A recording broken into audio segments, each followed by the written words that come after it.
Într-o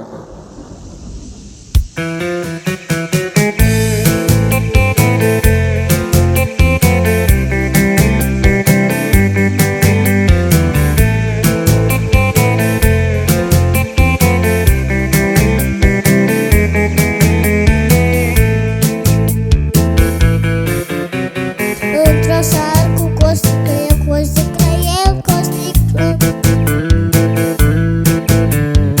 Am udat cu mâna noastră florile de pe fereastră. În rest ce-a rămas în sticlă, i-am turnat și lui pisică. Nu știu floarea ce să zică, dar pisica ta mă cântă. Și noi cântăm cu dânsa, hopa, țune, țune, hopa. Toată lumea, toată cântată de pisica talentată. Hopa, halcă-i bună, hopa, nu ia glumă, toți îl cadă pe costică, să le mai aduc o sticlă.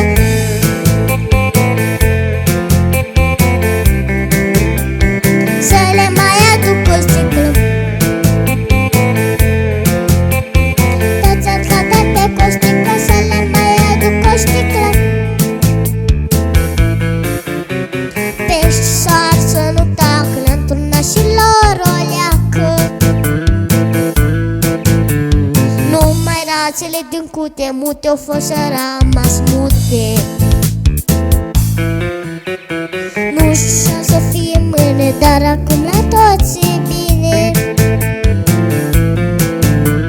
Cum se vede mai costicul, sigur nu se apă sticlă.